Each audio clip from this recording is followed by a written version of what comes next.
네, 반갑습니다. AP투자연구소입니다. 6월 14일 오늘의 마감 증시 같이 한번 살펴보도록 하겠습니다. 양대 증시, 사실 오전 중에도 긍정적인 흐름을 보이진 못했지만 오후장 들어서 점차 낙폭을 확대시키는 그런 모습을 보였습니다. 이에 코스피는 오늘 0.72%, 그리고 코스닥은 2.79%, 양대 증시가 모두 하락 마감하는 모습을 보였는데 실상 우리가 다룰 수 있는 내용이 지금 몇 가지가 있습니다. 그 중에서 가장 화두에 올라 있는 내용들 두 가지만 오늘 체크를 해보도록 할게요. 자, 가장 먼저 생각할 수 있는 게 여러분들이 지금 딱 상상을 하실 그 내용입니다.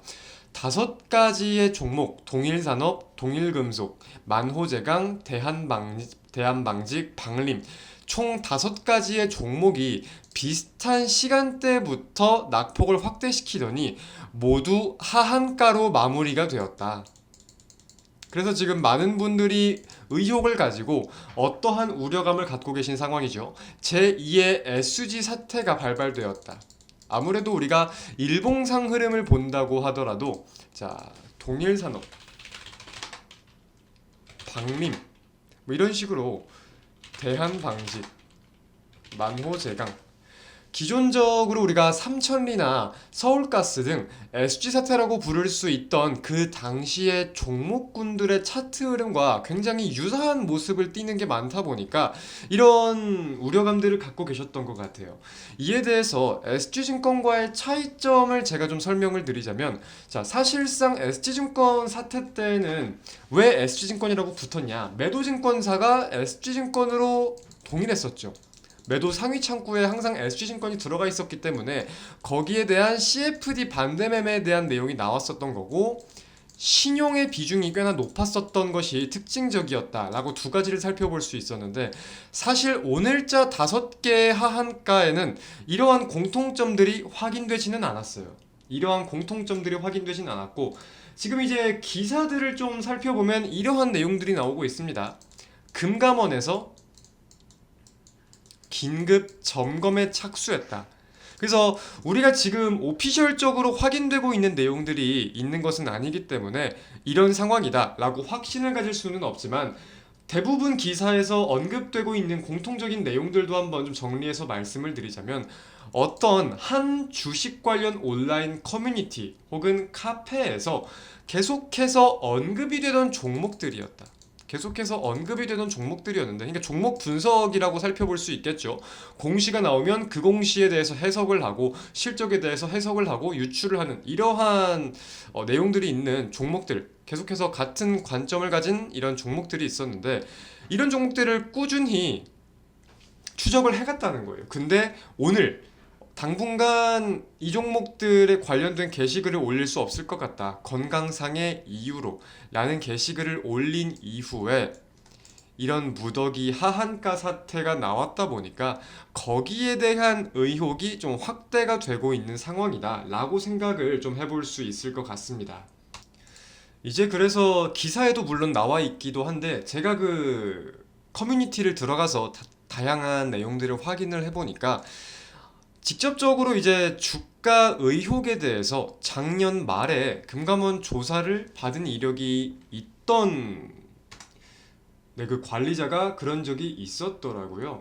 그래서 이제 지금 그 내용들을 보면은 소액 주주 운동이라는 뭐 타이틀을 가지고 무언가가 좀 활동을 해왔던 것 같은데, 그 규모가 사실상 뭐 소액이 아니라는 내용도 있었고, 이제 주가 조작에 어떤 식으로 연루가 되고 있다 이런 내용들도 좀 있었고, 다양한 내용들이 있었는데, 이거는 오피셜적으로 지금 확인을 우리가 할 수 있는 내용들은 아니고 일종의 의혹 정도이기 때문에 무조건적으로 여기에 빗대어서만 생각을 할 수는 없을 겁니다. 이제 추가적으로 어떤 내용들이 공개가 되는지 좀 확인을 해봐야 될 것 같은데, 결국은 다섯 개 종목, 다섯 개 중에 네 개 종목은 또 코스피입니다. 코스닥도 아니고 코스피예요. 이 다섯 개 종목이 무더기 하한가를 기록했다는 점에 대해서 제가 SG증권 사태 때도 말씀을 드렸지만, 국내 증시에 투자 심리가 분명히 악화될 수가 있다. 신흥국이고 선진국이고 주식시장은 많아요. 국가별로 다 있습니다. 근데 국내 증시에 유독 이러한 사태들이 많이 발발된다는 점은 국내 증시의 투심이 좀 위축되고 매물들이 이탈될 수 있는 요인이 될 수도 있겠다고 여기기 때문에 관련돼서 내일도 어떤 추이를 보이고 어떤 이슈들이 좀 확인이 되는지 분명 살펴볼 필요가 있을 것 같아요. 이제 제가 제 개인적인 생각을 말씀을 드리지는 못하고 여태까지 확인이 되고 있는 내용들만 좀 이렇게 좀 이성적으로 말씀을 드리고 있는데 내일도 추가적인 내용이 있다면 바로 좀 말씀을 드릴 수 있도록 노력을 해보겠습니다. 자, 그리고 다음 좀 증시의 급락을 이끈 거에 대해서는 2차 전지. 오늘 오전 중에도 시장은 사실 2차 전지 관련된 종목들에만 수급이 몰리면서 좀 사실 이상적이지는 않은 장세가 연출이 되었었는데 이 2차 전지도 급락세가 나왔습니다. 대표적으로 에코프로 BM 두 종목 모두 10%가 넘는 급락세가 보이면서 코스닥 지수가 2.79% 하락 마감을 한 점을 살펴볼 수 있을 것 같아요.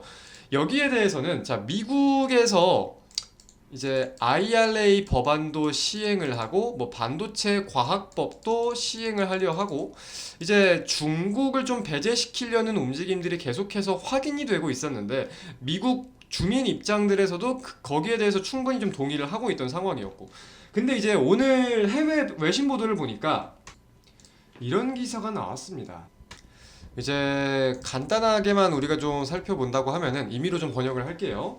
이제 바이든 행정부는 지역 반대에도 불구하고 미시간에 중국 전기차 배터리 공장을 승인했다라는 내용인데 아무래도 이 한국이 IRA 법안에 관련해서 수혜가 굉장히 커질 것으로 예상이 된다라는 내용을 가지고 작년에 2차전지 관련주들이 굉장한 상승세를 보였습니다. 근데 이제 중국이 이런 식으로 미국에 침투하는 게 승인이 된다고? 이게 가능하다고? 이런 우려감들이 올라오면서 2차전지 관련주들이 약세를 보였고 이제 지수를 좀 끌어내렸다라고 해석을 할 수 있는 건데 관련된 내용이 사실 이번 처음 나온 게 아니라 꾸준히 좀 나왔었더라는 점도 있고 다양한 내용들이 좀 있어서 이거 역시도 꾸준히 지켜볼 필요가 있을 것 같아요. 관련된 내용들 역시 제가 꾸준히 좀 말씀을 드릴 수 있도록 노력해 보겠습니다.